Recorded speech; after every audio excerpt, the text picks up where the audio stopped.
भक्तों, श्रवण करते हैं आप और हम सूर्य देव की अर्चना के स्वरूप को। अधिकांश आस्तिक व्यक्ति नित्य प्रातः उदित होते हुए भगवान सूर्य देव को अर्घ्य अर्पित करते हैं। ये वो कार्य है जो प्रत्येक आस्थावान व्यक्ति को करना ही चाहिए, परंतु ये वास्तव में सूर्य देव जी की उपासना तो क्या, सामान्य पूजा तक नहीं। धार्मिक ग्रंथों के अध्ययन, मनन, सत्संग और मंदिरों में जाकर देव दर्शन करने के समान ही सूर्य अर्घ्य की ये प्रक्रिया एक ऐसा सहायक कर्म है जो धर्म और भगवान सूर्य देव के प्रति हमारी आस्था और भक्ति को दृढ़ तो करता है, परंतु स्वयं में आराधना अथवा उपासना नहीं। जहां तक रविवार के व्रत का प्रश्न है, भगवान सूर्य देव के निमित्त ये व्रत बुरे दिनों के निवारण और ग्रह पीड़ाओं को कम करने के लिए ही प्रायः रखा जाता है। यही कारण है कि रविवार को व्रत रखना, कथा सुनना और सूर्य देव की पूजा करना भी वास्तव में आपकी आराधना नहीं, बहुप्रचलित एक लौकिक कर्म ही अधिक है। वैसे आराधना उपासना का पूर्ण स्वरूप न होने के बावजूद भगवान सूर्य देव की कृपाएं प्राप्त करने का सबसे आसान मार्ग तो ये दोनों कार्य ही हैं। आप भगवान सूर्य देव जी की आराधना अथवा उपासना करते समय प्रतिदिन उदित हुए सूर्य देव जी को अर्घ्य तो समर्पित कीजिए ही, निष्काम भाव से सतत रूप से रविवार व्रत भी करते रहें।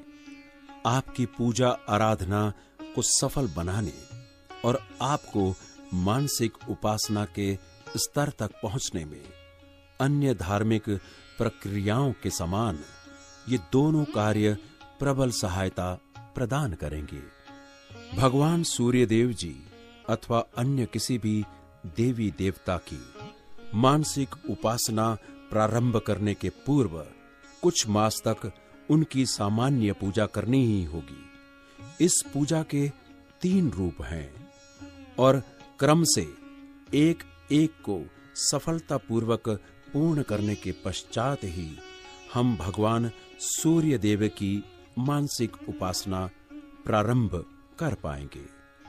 ये सत्य है कि भगवान सूर्य देव जी के विग्रह, मूर्ति अथवा चित्र की पूजा हमारी मंजिल नहीं है, परंतु मानसिक उपासना के क्षेत्र में प्रवेश का द्वार तो है ही। जिस प्रकार छोटे बालक को वर्णमाला के अक्षरों से परिचित कराते समय चित्र दिखाए जाते हैं, अ से अनार और आ से आम पढ़ाते हैं, ठीक उसी प्रकार अपने उपास्य देव के रूप स्वरूप की झांकी हृदय में बसाने एवं उपासना में मन लगाने के लिए मूर्ति पूजा भी प्रारंभ लगभग अनिवार्य ही है। ये सत्य है कि भक्ति और मुक्ति का अंतिम चरण मूर्ति पूजा नहीं, परंतु ये ईश आराधना उपासना की नींव और प्रथम चरण तो है ही। हमारा अंतिम लक्ष्य संसार के प्रत्येक जीव और वस्तु में उपास्य देव को साक्षात रूप में देखना, उन्हें हर समय अपने निकट अनुभव करना, अपने प्रत्येक कार्य को उनकी आराधना तथा सफलता को उनकी कृपा का प्रसाद मानना, समझना है। परंतु भक्ति के इस मुकाम तक पहुंचने के लिए हमें अनेक धार्मिक क्रियाकलापों के साथ साथ प्रारंभ में मूर्ति पूजा भी करनी होगी। लौकिक वस्तुओं का प्रयोग करते हुए भगवान के विग्रह की सेवा पूजा धर्म के प्रति हमारी आस्था और विश्वास जगाते हैं। भजन, चालीसों, आरतियों का गायन, मंत्रों का सतत जप, सहस्त्र नाम तथा स्तोत्रों का स्तवन तथा धार्मिक साहित्य का अध्ययन, मनन इस विश्वास और आस्था को दृढ़ करते हैं। यही कारण है कि ये सभी क्रियाएं न तो एक दूसरे की विरोधी हैं और न ही उपासना के मार्ग में बाधक। ये सभी उपास्य देव से मिलन के वे मार्ग हैं जो हमें उनके श्री चरणों तक पहुंचाते हैं। भगवान भास्कर अथवा किसी भी अन्य देवी देवता अथवा अवतार के विग्रह या प्रतीक की पूजा के 3 रूप हैं।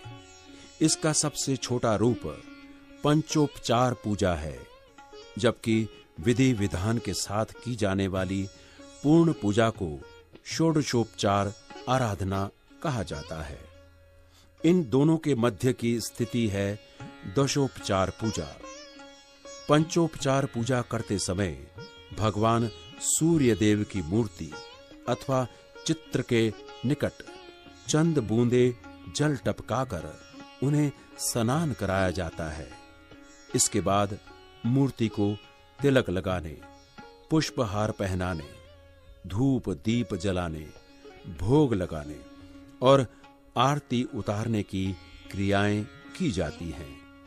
जब इन 5 क्रियाओं के साथ ही स्नान के पूर्व भगवान सूर्य देव के चरण पखारने, उन्हें अर्घ्य समर्पित करने, आचमन हेतु जल समर्पित करने और स्नान के बाद भगवान को वस्त्र समर्पित करने के कार्य भी जोड़ दिए जाते हैं, तब ये पूजा दशोपचार पूजा अथवा दशोपचार आराधना कही जाती है। दशोपचार पूजा करते समय अपने आराध्य देव भगवान दिवाकर को आप अपनी 10 सेवाएं इस क्रम में समर्पित करते हैं। पाद्य, चरणों को पखारना। अर्घ्य अर्थात जल चढ़ाना। आचमन, स्नान कराना, वस्त्र पहनाना, चंदन लगाकर चावल चढ़ाना, पुष्प एवं पुष्पहार अर्पण, धूप जलाना, दीप जलाना व आरती, नैवेद्य अर्पण अर्थात भोग लगाना। शास्त्रीय विधान तो पंचोपचार और दशोपचार पूजा में भी मंत्रों का स्तवन करते हुए आराध्य देव को एक एक वस्तु अर्पित करने का है, परंतु व्यावहारिक रूप में अधिकांश भक्त मंत्रों का स्तवन करना तो दूर, इस बारे में कुछ जानते तक नहीं। लेकिन आपका उद्देश्य इससे बहुत आगे उपासना की मंजिल तक पहुंचना है। दशोपचार पूजा में काम आने वाले सभी मंत्र और पूजा का शास्त्रोक्त विधि विधान आगे 11वें अध्याय में दिया गया है।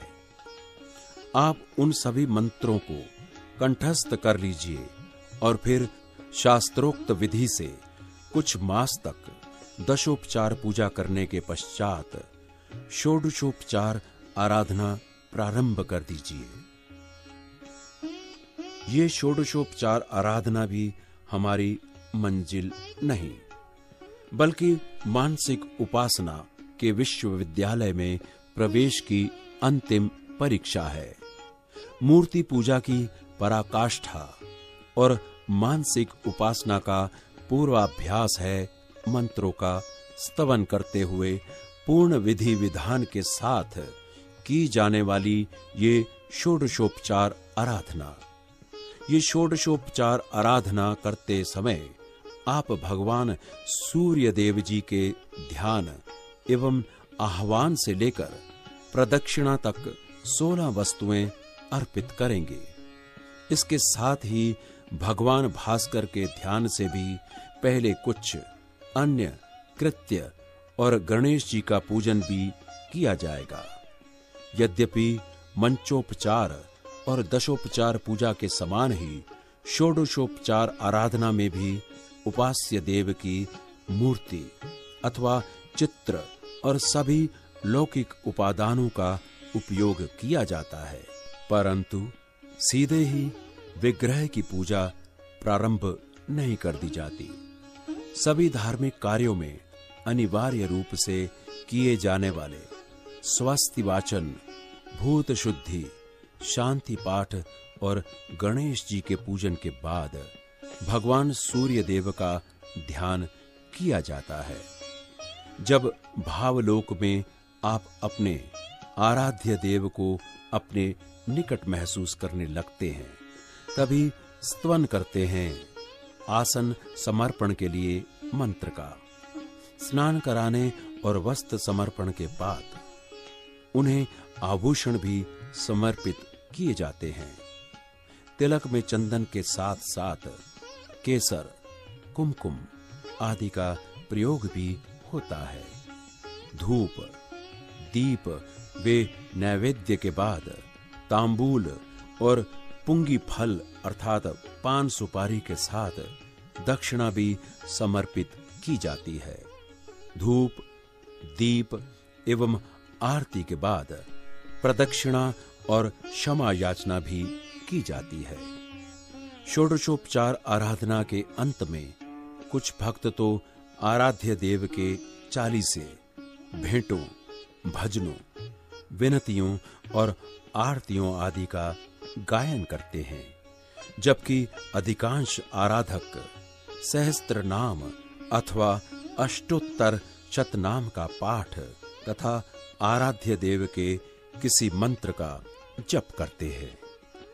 आराधना के मुख्य भाग के 16 संस्कारों का क्रम इस प्रकार है। ध्यान एवं आह्वान, आसन, पाद्य, अर्घ्य, आचमन, स्नान अर्थात अभिषेक, वस्त्र, श्रृंगार की वस्तुएं एवं आभूषण, गंध चंदन, केसर, कुमकुम आदि व अक्षत, पुष्प समर्पण, अंग पूजा एवं अर्चना, धूप, दीप, नैवेद्य, तांबूल, दक्षिणा, निरांजन, जल आरती आदि, प्रदक्षिणा तथा पुष्पांजलि, नमस्कार, स्तुति,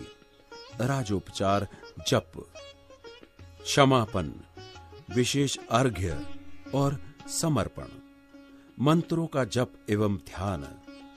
पूजा आराधना करते समय आप भगवान सूर्य देव के विग्रह को सभी वस्तुएं समर्पित करने के बाद उनकी आरती उतारेंगे।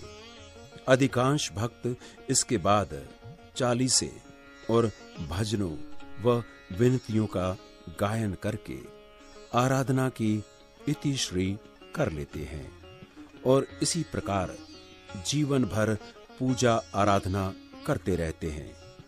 परंतु आपकी मंजिल तो भगवान सूर्य देव जी की मानसिक उपासना है। अतः आरती के बाद उनके किसी नाम और मंत्र का जप अवश्य कीजिए। आरतियों, भजनों, चालीसों तथा स्तुतियों के गायन से यद्यपि संपूर्ण वातावरण में भक्ति भाव का संचार होता है, परंतु जहां तक व्यवहारिकता का प्रश्न है, मंत्रों का जप और भगवान सूर्य देव का मन ही मन चिंतन करते हुए उनके ध्यान में मग्न रहना ही वास्तविक भक्ति है।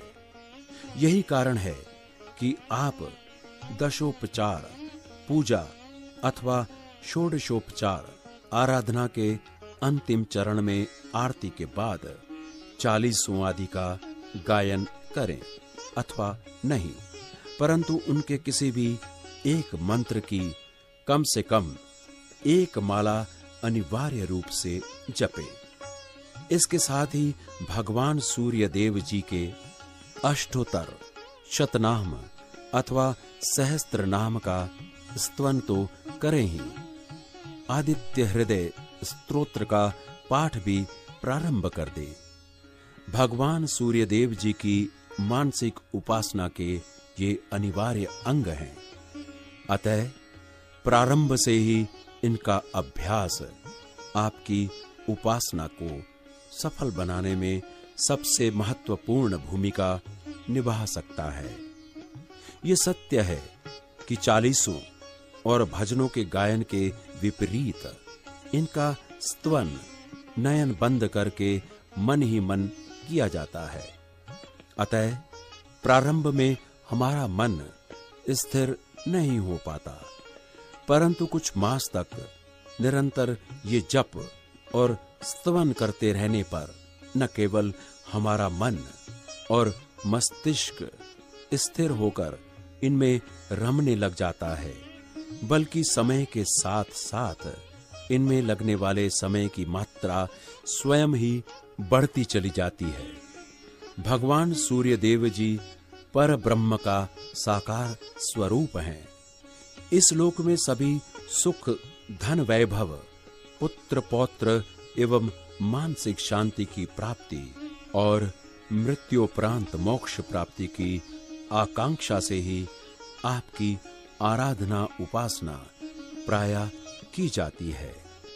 जिस प्रकार भगवान सूर्यदेव जी स्वयं सर्वज्ञ एवं अनंत हैं, ठीक उसी प्रकार आपकी कृपाएं प्राप्त करने के मार्ग भी अनेक हैं। इनमें से कोई भी व्यर्थ नहीं, सभी का अपना अपना महत्व है। परंतु वर्षों की कठोर तपस्या और विपुल धन से किए जाने वाले यज्ञ हवन जैसे कार्य आज सहज संभव नहीं है। इसी प्रकार मंदिर और धर्मशाला निर्माण जैसे धर्म कर्म भी प्रत्येक व्यक्ति के वश की बात नहीं। जहां तक मंदिर में जाकर देव दर्शन करना, तीर्थों की यात्रा, घर में मूर्ति रखकर पूजा पाठ करना तथा भगवान सूर्य देव जी के 40 अष्टकों, भजनों और आरतियों के गायन का प्रश्न है, ये सभी कार्य भक्ति भाव में वृद्धि एवं मानसिक शांति तो प्रदान करते हैं, परंतु वास्तव में मंजिल नहीं, रास्ते के पड़ाव मात्र हैं। ये सत्य है कि सूर्य देव की वास्तविक भक्ति तो मानसिक उपासना ही है और हमारा लक्ष्य भी भगवान भास्कर की मानसिक उपासना करना है। परंतु उपासना के शिखर पर पहुंचने में सफलता इन्हीं रास्तों पर चलकर ही प्राप्त की जा सकती है।